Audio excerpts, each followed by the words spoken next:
et bienvenue sur la chaîne Jumping Detox. Alors, je suis Nicolas Maillot, nutritionniste et détoxicologue. Je travaille en Suisse. J'ai créé cette chaîne parce que je suis passionné depuis de nombreuses années à tout ce qui traite effectivement à la question des métaux lourds et puis étant aussi passionné de journalisme, d'investigation et de vidéo, j'ai décidé effectivement de pouvoir créer cette chaîne. Alors cette chaîne, vous allez y voir au début bien entendu plusieurs interviews de médecins, docteurs, experts, spécialistes vraiment sur ces thématiques. Alors bien entendu, ils ont aussi d'autres spécialités, mais on va vraiment s'axer sur l'intoxication des métaux lourds et aussi les solutions. On va aussi donner au fur et à mesure qu'on va faire vivre un peu cette chaîne des interviews de patients qui ont retrouvé la santé aussi, notamment après des dépôts sécuritaires d'amalgame. Je vais forcément aussi faire des micro-trottoirs, voilà. Donc on va essayer de faire vivre un peu cette chaîne sur cette thématique et puis bah moi ça fait 12 ans que je connais on va dire la thématique des métaux lourds et puis je me suis aperçu qu'effectivement j'étais pas seul et qu'il y avait des personnes qui étaient là bien avant nous et ce soir j'ai la chance de pouvoir avoir bah voilà la doctoresse Nathalie Calam. Bonjour Nathalie, et puis bah, merci en tout cas d'être présente ce soir et je suis vraiment honoré de t'avoir. Comment vas-tu? Merci, bonsoir à tout le monde. Bonsoir Nicolas. Mais ça va, tout à fait, en Ça va? forme. Au solstice d'été, c'est magnifique. C'est vrai en plus, hein, c'est le premier jour, donc ça c'est Mm, c'est une bonne voilà, hein, c'est le jour le plus long je crois. exactement. Alors bah écoute, pour toi en fin de compte, c'est un peu le jour aussi le plus long parce que t'es dans la détox depuis combien d'années finalement?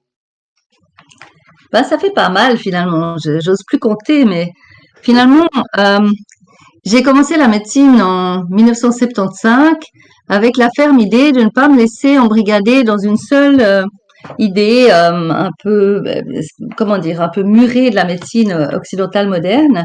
Et puis, je me suis intéressée à la naturopathie dès le début, en fait, aussi à la médecine orientale.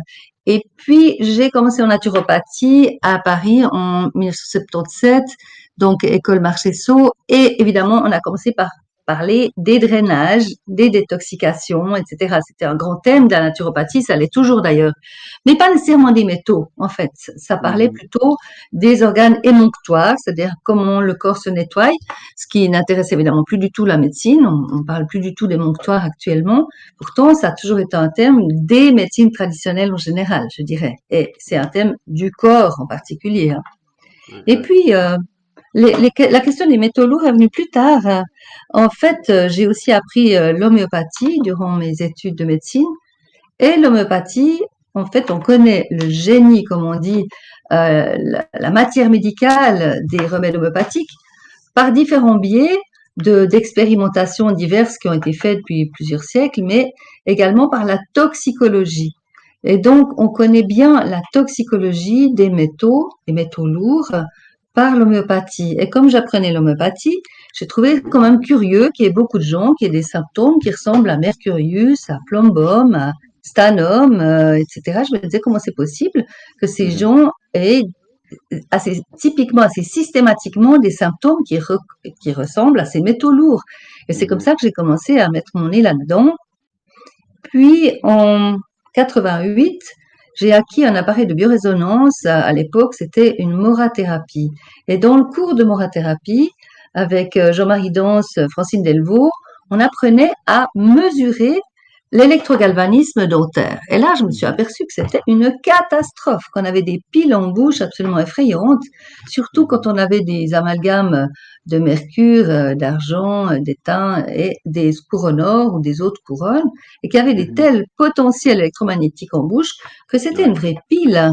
Et donc, il y avait évidemment une fonte des métaux en bouche selon l'énergie de la pile. Et Ouais, j'ai ouais, ouais. compris pourquoi mes patients qui avaient plein d'amalgames en bouche avaient définitivement des symptômes mercurius. D'accord. Voilà. Euh, Voilà. juste une petite parenthèse technique par rapport à la vidéo et l'audio, en fait. Je t'invite juste à parler un tout petit peu moins fort parce que je pense que ton micro est réglé trop fort.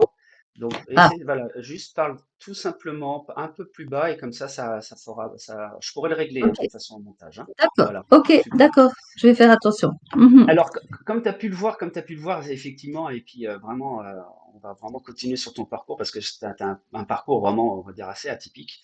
Euh, c'est vrai que tu as pu t'apercevoir que voilà, il y a beaucoup d'interviews aussi que j'ai fait qui parlent beaucoup de cette problématique dentaire. Et c'est vrai, on va dire, l'impact premier, on va dire, sur la santé des gens, elle vient quand même beaucoup de l'univers du mercure et de la bouche, quoi, hein. mhm, mhm. Je pense qu'un des métaux les plus toxiques pour les êtres vivants, c'est le mercure. Malheureusement, on en a mis dans toutes les bouches des êtres humains qui allaient chez le dentiste. C'est Donc, ça. voilà. Et pas sur une seule génération, mais sur deux ou trois générations. Et Ouais. malheureusement, tout cela s'accumule au niveau corporel, mais aussi au niveau génétique, au niveau de l'épigénétique. Donc, on Mhm. crée vraiment des pathologies de famille avec cette histoire-là. Et moi, je suis dans une famille qui avait tout à fait ce type-là de pathologie. C'est très intéressant que tu parles d'épigénétique et d'intoxication au mercure. Ça, c'est incroyable. Ça, c'est la première fois que j'entends parler de ça. Mhm. Alors vraiment, c'est intéressant. En tant que médecin généraliste, on est souvent appelé à voir des familles. On voit sur trois générations les gens et on peut Oui, suivre d'une génération à oui. l'autre l'évolution du terrain et donc aussi des intoxications. C'est vraiment passionnant. Et cette intoxication aussi par transfert placentaire, hein, c'est-à-dire qu'on peut avoir la Évidemment. grand-mère qui était intoxiquée au mercure, la Ouais. maman qui n'avait pas de plombage, et puis la petite fille qui, elle, se retrouve aussi encore intoxiquée au mercure. Donc c'est vraiment une problématique assez importante. Toi-même, en tant que tel, je pose souvent cette question, est-ce que tu as été, on va dire, touché par les métaux lourds plus Ah, jeune évidemment, ou... bien sûr. Bien sûr. Ouais. Moi, je viens d'une famille qui avait un peu de moyens. Donc, les gens qui n'avaient pas de moyens, on leur arrachait les dents, c'était plus simple. Mais les gens qui Mhm. avaient quelques moyens, depuis le début du 20e, on leur mettait des amalgames ou de l'or. Et souvent des amalgames. Et beaucoup, malheureusement. Et donc, effectivement, du côté maternel, ma grand-mère et ma mère ont eu beaucoup d'amalgames et moi, j'en ai eu beaucoup aussi. Donc, en fait, je me suis retrouvée à faire des angines à répétition, des rhinopharyngites, être à peu près tout le temps malade dans mon enfance, dans mon adolescence, jusqu'à me faire enlever les amygdales. Et même après m'être enlevé les amygdales, je continuais de faire des angines tous les mois, Al- rythmées par les cycles menstruels, Alors ça, c'est très jusqu'à ce qu'on intéressant. enlève le dernier amalgame.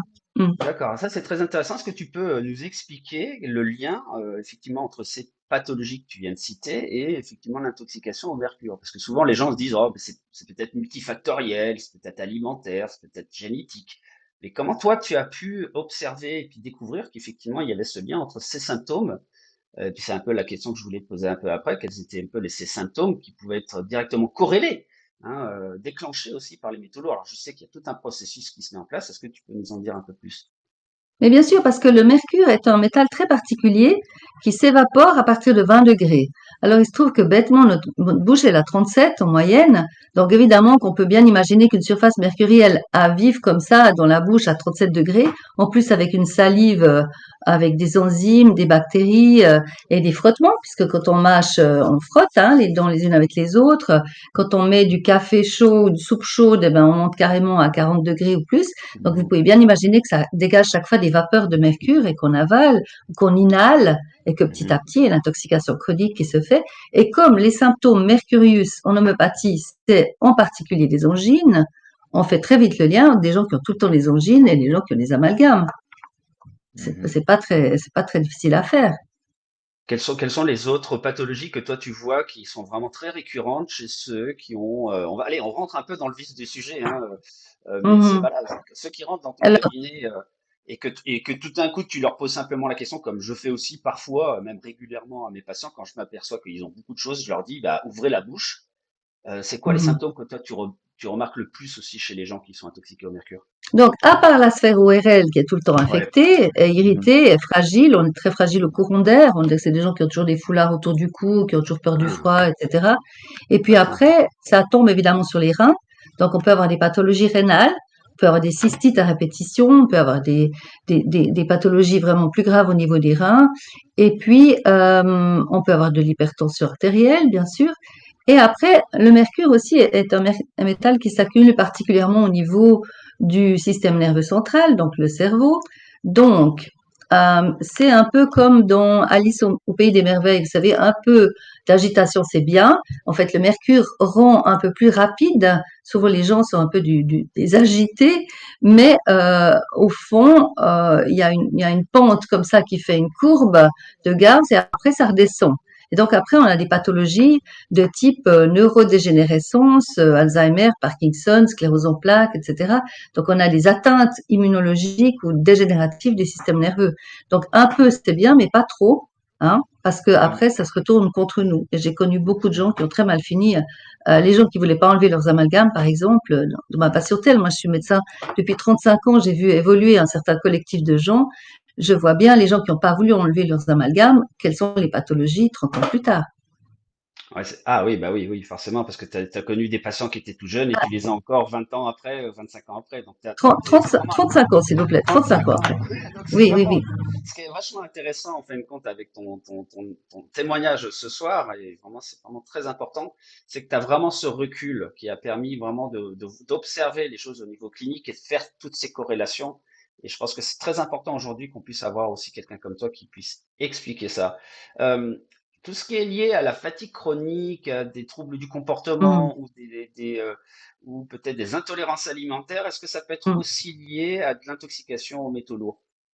Oui, bien sûr. Parce qu'évidemment, comme on l'avale, ce mercure, qu'on l'avale avec les aliments, quand vous mastiquez des aliments, vous collez des particules de mercure, évidemment, sur les aliments que vous avalez. Donc, tout ça se retrouve évidemment au niveau de la muqueuse intestinale qui doit Oui. faire avec. Et donc, qui finit par intoxiquer aussi avec des perturbations enzymatiques. En fait, il faut comprendre que les métaux lourds et le mercure en particulier se collent au niveau des structures de nos cellules, au niveau des membranes, mais aussi au niveau de l'intérieur des cellules et des enzymes. Nos enzymes, pas seulement les gloutons, mais les enzymes qui font marcher à peu près tout notre métabolisme, ils fonctionnent avec des oligoéléments. C'est-à-dire, c'est des oligoéléments comme le fer, le cuivre, le manganèse, le magnésium, le cobalt, le phosphore, etc., Mhm. qui font marcher notre organisme.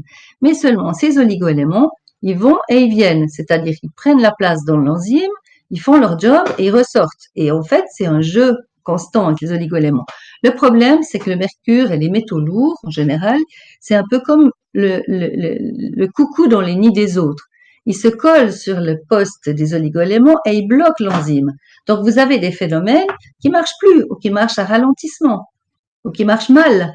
D'accord. Et donc, en fait, à tout niveau, que ce soit au niveau cérébral, au niveau immunitaire, au niveau hépatique, au niveau digestif, rénal, vous avez des enzymes qui sont bloquées. Donc, en fait, vous avez des fonctions qui marchent plus très bien.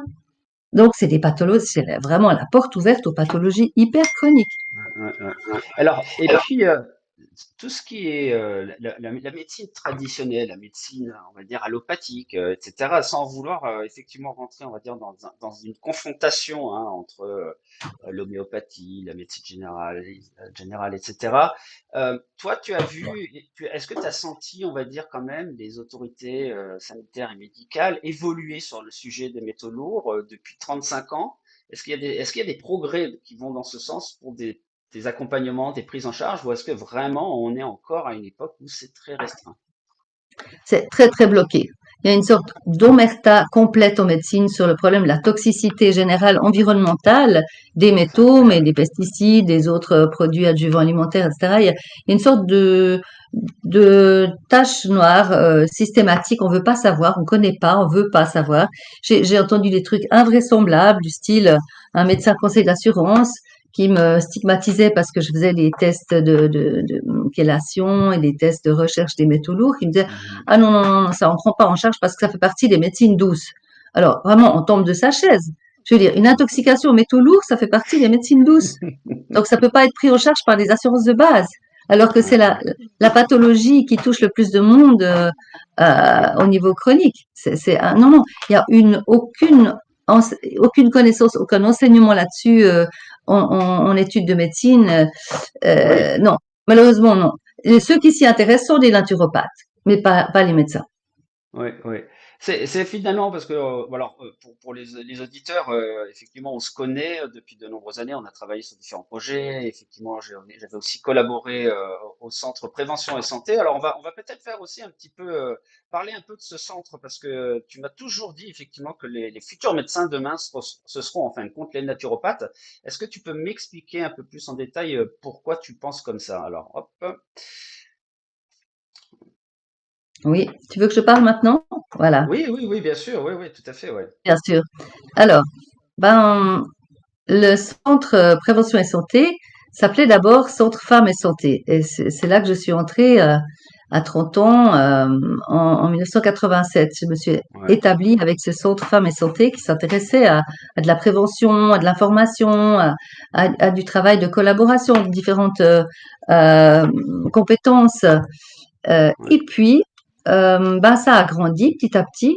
On s'est- En fait, on a toujours travaillé dans un concept qui maintenant est très moderne, qui s'appelle la médecine intégrative, Mhm. où on essaye d'intégrer des concepts de médecine moderne, occidentale, actuelle, même des médecines de pointe, et puis des médecines traditionnelles, et puis des médecines naturelles, et puis aussi un travail plus subtil au niveau de l'être humain, holistique. Et en fait, on a comme ça évalué, évolué tous avec ce centre depuis 35 ans. Évidemment, les gens ont changé. Il y a des Ouais. gens qui sont partis, il y a des nouveaux qui sont arrivés. Mais en fait, les concepts de base, qui sont de dire on peut collaborer entre différentes compétences, médecins et non médecins, est toujours présent. Et non D'accord. pas seulement les soins, mais aussi l'enseignement au public, la documentation, les conférences, les cours réguliers, mais aussi maintenant, depuis 2012, on a créé une école qui s'appelle la Mandorle, où on essaye d'enseigner des naturopathes et naturopathes de demain. Et puis c'est vrai que j'ai beaucoup de plaisir d'enseigner aux naturopathes parce que je les sens beaucoup plus réceptifs et ouverts et intéressés que les médecins, Mhm. malheureusement. Ouais, ouais, tout à fait. Ça, on va dire, le constat d'aujourd'hui. Euh, le sujet, effectivement, des métaux lourds peut être aussi peut-être un sujet un peu touchy parce que c'est comme l'amiante, hein, c'est-à-dire qu'il y en a tellement eu partout. C'est quand même, on parle de millions de personnes, hein, il faut vraiment comprendre Mm. ça, de millions de personnes. Si on reste cantonné juste en plus sur la question du mercure, hein, mais après, il y a les autres types d'intoxication aux métaux lourds. Bien Alors, sûr, bien on sûr. va pas parler des métaux lourds dans leur généralité. Mais c'est vrai que ça serait très compliqué pour eux, effectivement, de pouvoir annoncer comme ça, peut-être au journal de télévisé, de dire, bah voilà, écoutez, effectivement, ce qu'on a en bouche, c'est toxique. Et puis, bah voilà, il faut les enlever. Nous, on est, en tout cas, je sais, Nathalie aussi, tu fais beaucoup de prévention là-dessus. Et puis, moi, à mon petit niveau, on essaie surtout de dire aux gens, quand vous avez identifié des symptômes qui peuvent être liés effectivement à vos amalgames en bouche, ne foncez pas chez n'importe quel dentiste. Donc, est-ce que tu peux nous dire aussi vers quel type de dentiste il faut aller? Même si moi je connais la réponse, mais j'aimerais aussi avoir un peu ton avis sur ces dentistes et leur formation. Voilà, là aussi, on est un peu en manque de recrues, de dentistes. J'ai participé dans les années 90 à un groupe qui s'appelait RIROMAD, qui s'appelait le Réseau d'information roman sur les matériaux dentaires. Et là, on était un collectif de dentistes, de médecins, de thérapeutes et d'ostéopathes. C'est vraiment, on était aussi plusieurs compétences ensemble et on essayait de réfléchir sur le rôle des matériaux dentaires dans notre santé et quels étaient Mhm. l'impact de la bouche en général aussi au niveau ostéopathique, au niveau orthodontiste, etc. On essayait de comprendre l'impact Mhm. et c'était très intéressant. Malheureusement, ben, vous voyez, c'était quand même il y a à peu près 30 ans et donc tous ces gens sont gentiment partis à la retraite et c'est très difficile de trouver des repreneurs de ces notions-là, de ces idées, parce que si vous enlevez brutalement des amalgames sans savoir le faire, vous allez intoxiquer gravement les gens. Donc on doit les protéger déjà d'une manière biologique, d'une manière médicamenteuse, avant, pendant et après une dépose d'amalgame, mais aussi le dentiste doit absolument savoir faire comment prélever un amalgame sans envoyer de la poussière et de la vapeur de ces métaux partout, au niveau respiratoire, au niveau de la bouche, etc. Donc il faut que les dentistes soient, un, informés, deux, motivés, et trois, qu'ils aient les moyens de le faire correctement. Et ça, c'est pas évident. Mhm. Parce Et que la souvent, ils y suite, croient pas. oui, alors c'est vrai que j'ai rencontré beaucoup de dentistes qui préfèrent dire non, non, mais ça c'est encore quelque chose qui n'est pas prouvé scientifiquement, etc. il y a quand même le Japon, on pose plus d'amalgame en mercure depuis plus de 30 ans, hein, avec forcément l'histoire de Minamata, qui était vraiment quelque chose qui avait révélé, on va dire, à la face du monde, tout ce qui peut être lié, on va dire, à l'intoxication au mercure, et surtout que ça pouvait passer de génération en génération. Euh, et puis on a je crois, les universités dans les pays nordiques qui l'enseignent plus depuis des années. Alors, en Suisse, comment ça se passe? Parce que je sais qu'en France, on Ah, continue encore à en poser. J'ai appris oui. aussi avec les interviews précédentes qu'aux États-Unis, on en posait et aussi et même à des adolescents, voire des enfants. En Suisse, ça se passe comment encore? Alors, en Suisse, on fait toujours les choses de manière un petit peu discrète. On ne veut pas jeter le scandale. Alors, l'université de Zurich a arrêté d'enseigner les amalgames il y a au moins 25 ans. Il y a deux Ah, universités en Suisse qui forment des dentistes, c'est Zurich et Genève. Donc, les Zurichois ont arrêté il y a 25 ans d'enseigner les amalgames et je pense les Genevois il y a 15 ans environ. Ils avaient un petit peu de retard. Et quand on enseigne plus amalgame, donc on apprend à utiliser d'autres métaux pour les dentistes. Mais ça ne veut ouais. pas dire qu'ils n'ont plus le droit d'imposer. Évidemment Ah que tous oui, les vieux dentistes qui travaillent jusqu'à 60-70 ans, eux, ils ont toujours continué. Et pourquoi? Pourquoi? Parce que c'est très facile à mettre, c'est comme un chewing-gum, vous tassez un peu et hop, c'est fait, et ça dure 30 ans. Et donc, c'est un matériau facile à mettre, pas ouais, cher et qui tient longtemps. Et c'est pour ça que la France continue, parce que la France rembourse les traitements dentaires par la Sécu. En ouais. Suisse, on n'a jamais remboursé les traitements dentaires. Donc, on sait que Mhm. c'est cher et qu'on va devoir payer. Mais la Oui. France continue et tous les systèmes qui ont des assurances qui payent les traitements dentaires continuent de mettre des amalgames, évidemment. Ouais. Alors, tu es très présente. Est-ce que tu peux nous dire aussi ta présence, on va dire, et ta- toutes les actions aussi que tu fais avec l'ASCA? Est-ce que tu peux nous dire déjà qu'est-ce que l'ASCA et qu'est-ce que tu y fais? Et ma troisième question, ça serait est-ce que les assurances complémentaires ont, on vend, on va dire, de ces problématiques? Ouais, c'est autre chose. L'ASCA, c'est un système en Suisse. Il y a plusieurs registres comme l'ASCA, le RME, et puis des associations professionnelles comme la PTN, la NVS, qui depuis des années, soutiennent les thérapeutes et font l'intermédiaire entre les caisses maladies complémentaires et les thérapeutes et les patients. En fait, c'est une sorte de zone de validation des formations pour rembourser Tout à certaines fait. prestations avec des listes bien précises et tout. Alors, moi, je fais partie de la commission médicale de l'ASCA, effectivement, mais Mhm. malheureusement, les assurances complémentaires vont jamais rembourser des soins dentaires, ou bien, oui, pardon, excusez-moi, il y a certaines complémentaires que vous pouvez souscrire qui vont rembourser un peu les frais dentaires, en particulier pour les enfants, par exemple. Oui, Ouais, ça existe, mais faut souscrire une complémentaire particulière. Mais cette d'accord. complémentaire particulière n'appartient pas aux médecines dites complémentaires ou alternatives, comme l'ASCA. Hein, Exact. c'est des complémentaires qui font partie des assurances, en fait. Ouais, ouais. Mais dans le domaine des thérapeutes, effectivement, comme je l'ai dit, c'est eux qui sont souvent plus motivés et conscients de ces problèmes que les médecins ou que les dentistes eux-mêmes, malheureusement. Mhm. Les Donc, oui, solutions. les solutions. Non, vas-y, hein, si tu avais d'autres choses à dire, Ah, mais quelles pardon. sont les solutions? Les solutions, c'est d'une part, vraiment switcher les pratiques dentaires vers des matériaux nobles, hein, qui Mhm. sont pas toxiques ni au niveau électromagnétique, ni au niveau chimique, mettons, hein, ni au niveau orthodontique, parce que les matériaux très très durs non plus, c'est pas bien.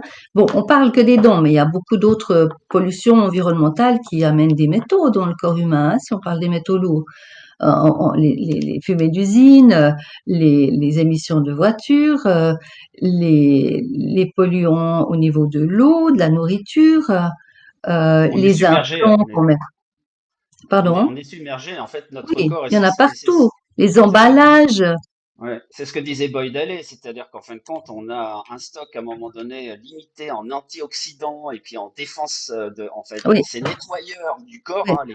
les Hum, P450 et le glutathion, et puis hum. voilà, toi tu le vois en faisant un peu des analyses, parce que je sais aussi que tu travailles beaucoup sur base d'analyse, tu travailles aussi avec un super laboratoire, je pense que j'irai aussi les interviewer, qui s'appelle le laboratoire MGD à Genève, et qui font des analyses vraiment très intéressantes.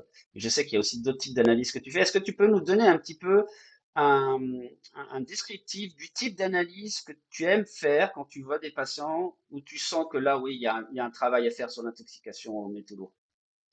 Bon, mais c'est vrai que c'est quand même important quand on a une suspicion d'intoxication par la clinique, simplement par les symptômes de la personne, et puis c'est son histoire d'exposition Tout à environnementale fait. ou personnelle. Bon, voilà, ça c'est quand même important, et d'avoir des analyses pour mesurer ça. Alors, il fut un temps où je travaillais dans un centre qui s'appelait La Corbière, où j'ai travaillé pendant 6 ans, un jour par semaine, où je m'étais autoproclamée médecine médico-dentaire et environnementale.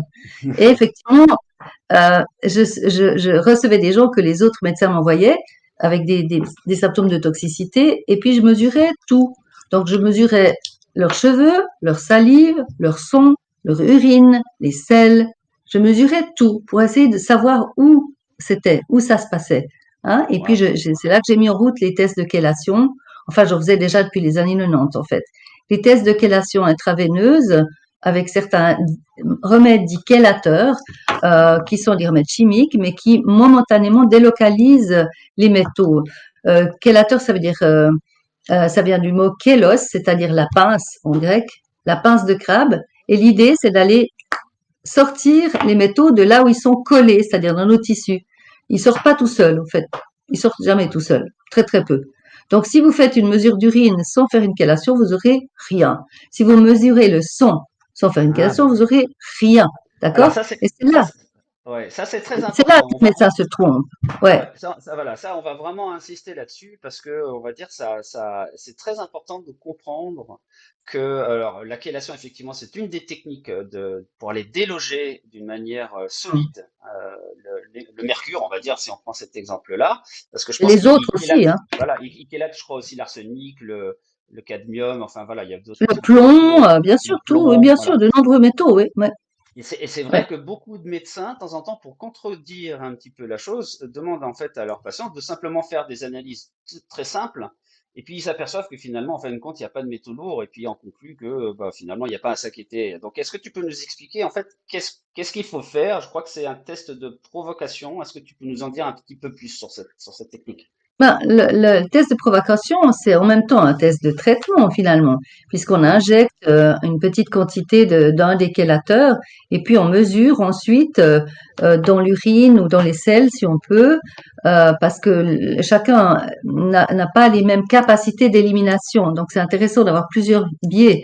Dans le sang, c'est vraiment tellement fugace que c'est peut-être pas la peine de mesurer, mais et en plus ces analyses coûtent quand même assez cher. Donc voilà, l'idée c'est de secouer, moi j'appelle ça secouer le cocotier, puis regarder ce qui tombe. Maintenant, quand vous avez des mesures dans les urines et les selles, eh bien, vous savez ce qui est sorti, vous savez absolument pas ce qui est dedans. Hein.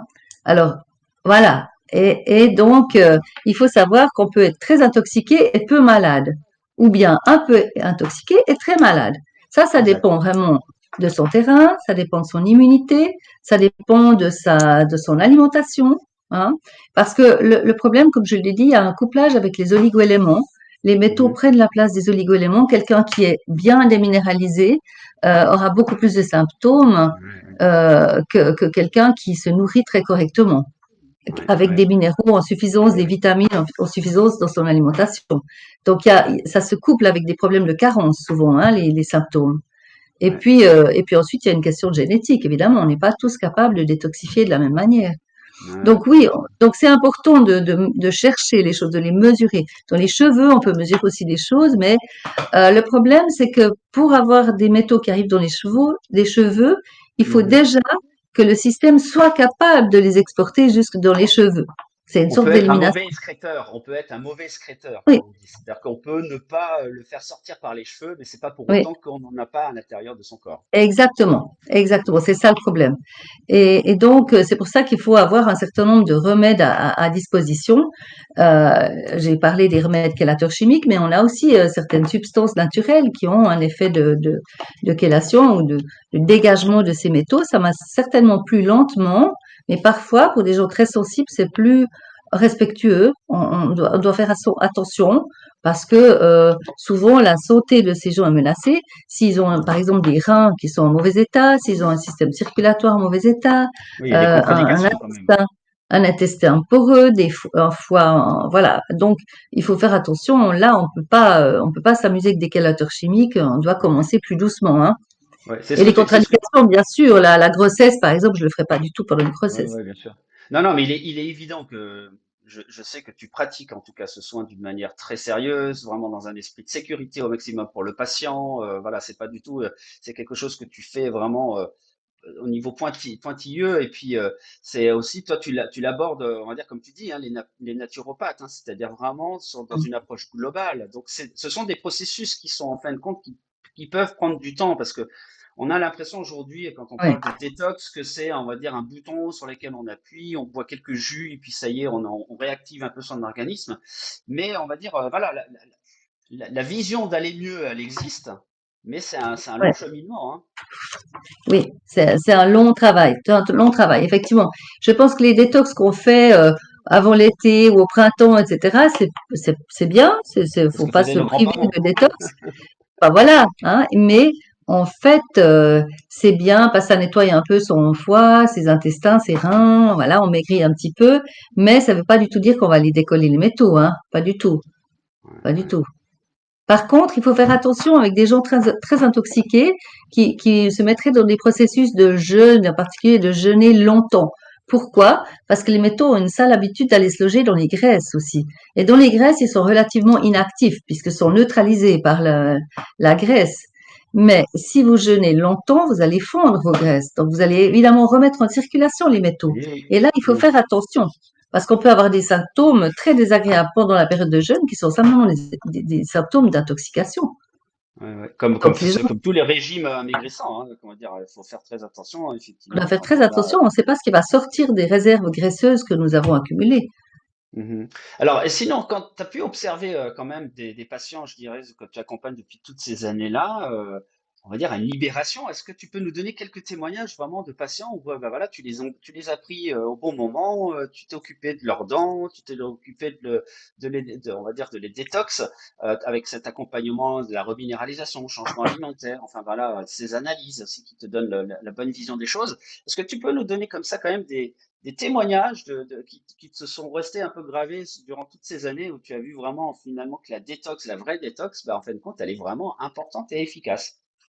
Mais bien sûr, non, non, mais là, c'est vrai que c'est pour ça que c'est très important de prendre chaque consultation, de reprendre exactement les symptômes, hein, de marquer tout et dire comment ça va votre digestion et comment ça va votre mal de tête et comment ça va le rhume et comment ça va. Vraiment reprendre exactement le listing des symptômes de la personne et voir l'évolution. Et là, parce que en fait, on est ainsi fait les êtres humains que quand on n'a plus la maladie, on oublie qu'on l'avait. Donc, c'est très important de marquer tout ça et de voir le progrès vraiment qui avance progressivement sur l'organisme et aussi l'énergie vitale et aussi la clarté d'esprit et la fatigabilité, des choses comme ça qui résurgissent. C'est évident que c'est très important, bien sûr. Mhm. Et alors, le plus tôt on peut le faire dans la vie de quelqu'un, le mieux c'est.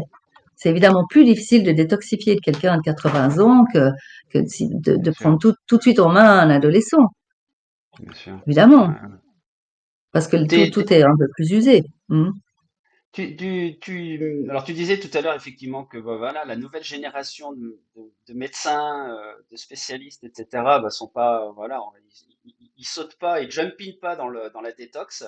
Euh, Est-ce que tu vois quand même des choses qui peuvent aller dans le bon sens ou est-ce que pour toi c'est vraiment un sujet euh, épineux? C'est un sujet épineux.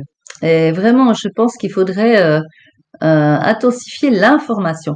Je pense que la plupart des jeunes médecins dentistes manquent d'informations ou alors même ils ont des désinformations autour de ces sujets-là, hein. Mhm. Et c'est là qu'on doit œuvrer sans agressivité et sans être des donneurs de leçons, mais leur montrer qu'il y a un énorme matériel qui existe. Tu sais, il y a eu plusieurs guerres des amalgames. Il y a eu des guerres des amalgames entre les médecins et dentistes déjà au 19e siècle. Exact, Euh, j'ai lu et ça. Mm. c'est incroyable, toute C'était l'histoire incroyable, ouais. de Mm. la problématique de la discussion entre les médecins et les dentistes sur ce Très qui était ancienne. bien ou pas. C'est Exact, énorme. exact. Et effectivement, bah après, c'est ceux, on va dire, qui ont pris le dessus, qui ont, on va dire, imposé, on va dire, l'amalgame au mercure, qui effectivement après est devenu courant. Donc on avait l'impression que c'est pour ça que beaucoup de patients de temps en temps disent, oh bah attendez. tout le monde chez moi en a, c'est tellement courant d'en avoir. Si on avait su que c'était toxique, on nous l'aurait dit bien avant. Bah, en fin de compte, déjà, comme tu disais, au 19e siècle, on en parlait de ces problématiques. Le mercure est un poison.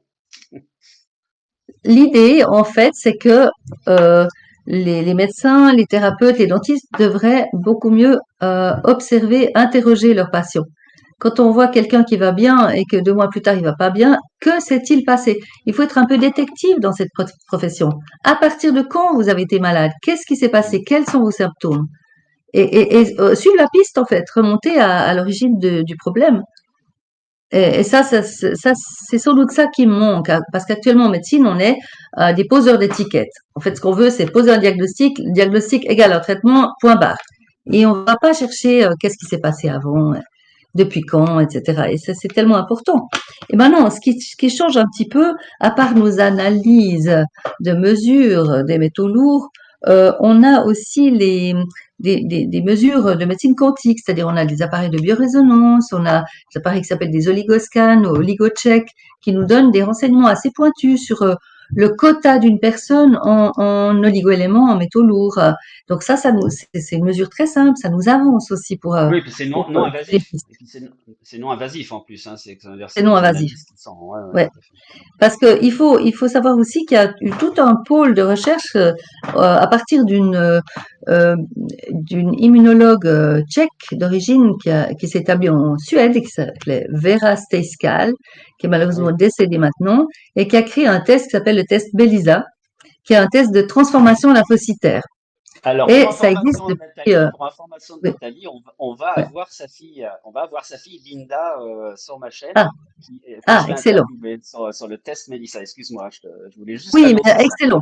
Moi, j'ai eu la chance de rencontrer Vera, c'est Elle d'être a en maman, 99. ouais, Et on a été en Suède voir, on l'a invité pour faire des conférences en Suisse, on a pu waouh, travailler avec ses tests. Et là, il faut bien comprendre qu'il y a des gens qui sont peu intoxiqués au niveau quantitatif, mais qui sont très réactifs au niveau immunitaire aux métaux.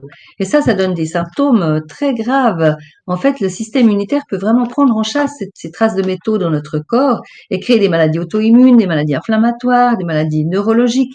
Et ça, c'est très important de le comprendre. Mais je ouais. laisserai Linda l'expliquer bien. Non, Mais non, mais ça, ouais, Mélisa, c'est fondamental.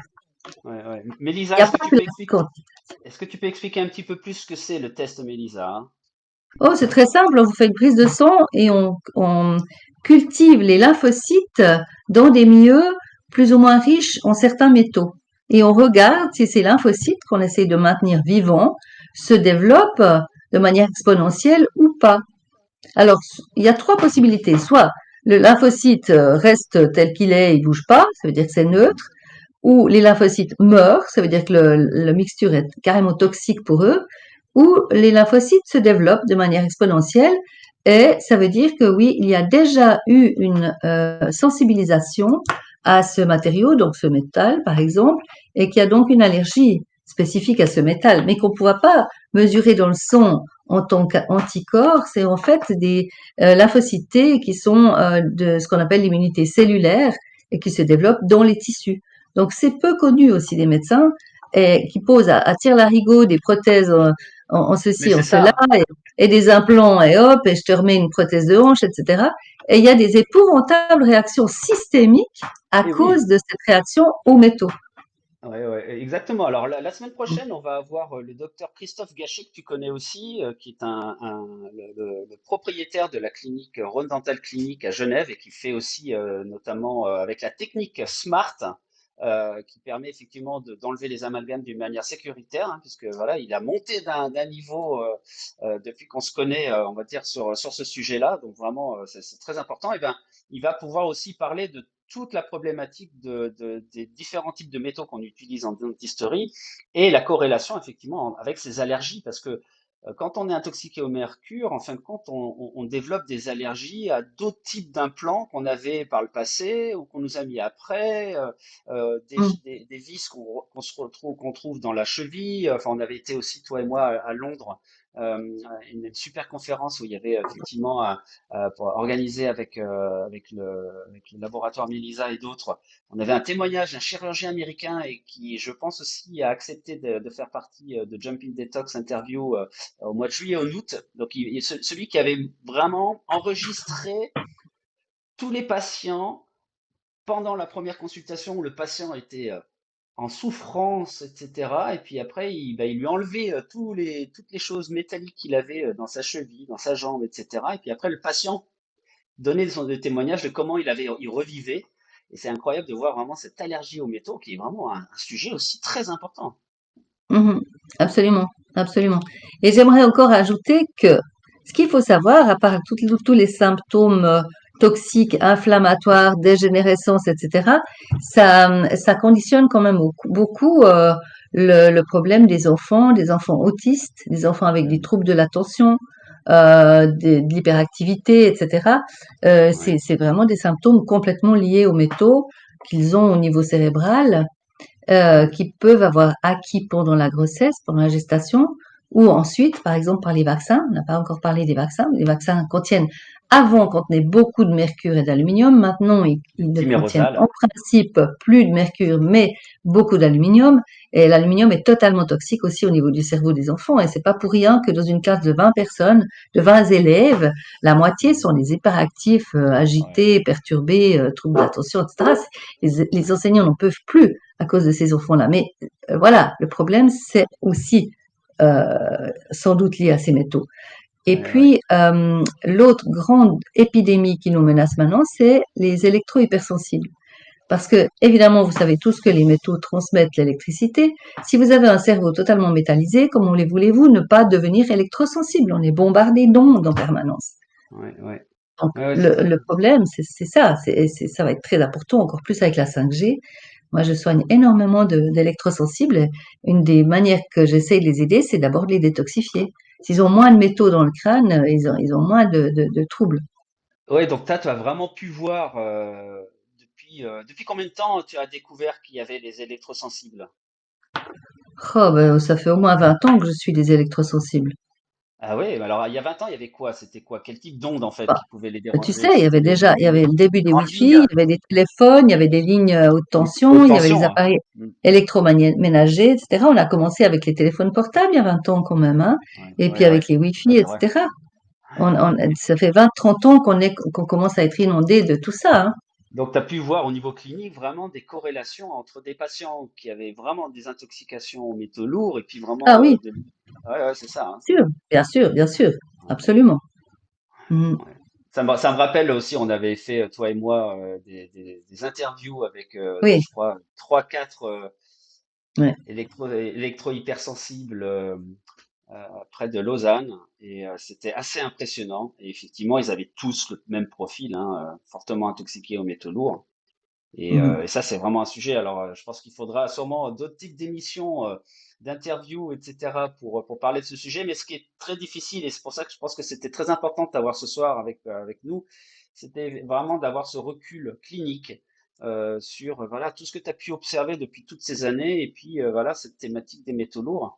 Donc, bah, écoute, voilà, je vais remontrer encore un peu à tout le monde l'endroit où tu travailles et qui est un endroit quand même assez incroyable, hein, ce centre prévention et santé à Colombier, donc à quelques kilomètres au-dessous de Neuchâtel, euh, qui est, voilà, qui est vraiment un lieu où le patient est pris en charge d'une manière pluridisciplinaire. Et puis il y a, je crois aussi là, hein, bien entendu, l'école de naturopathie, je peux tout de suite montrer La ça. mandorle.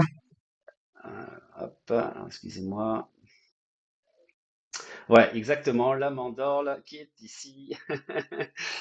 Et voilà, super équipe. Moi, j'ai aussi l'occasion parfois d'enseigner là-bas, mais voilà, c'est vrai que la nouvelle génération est importante de former, on va dire, ces futurs, entre guillemets, professionnels de la santé Mhm. sur tout ça. Et puis, bah, toi, tu œuvres en tout cas depuis de nombreuses années.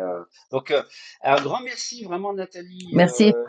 d'avoir participé à ces interviews. On aura sûrement, si c'était OK, l'occasion peut-être de se refaire peut-être ça peut-être avant la fin de l'année prochaine ou en 2023, peut-être sur d'autres thématiques. Et bah, je te souhaite en tout cas Ok, plein de courage dans tout ça. Et puis, en tout cas, je pense que vraiment les Suisses ont beaucoup de chances de t'avoir comme médecin. Voilà. merci beaucoup Nicolas. Bonne chance aussi à Jumping Detox. Bon, bon vent. Merci bien. Allez, au revoir Nathalie. À très bientôt. Ciao. Bonne soirée. Merci toi aussi.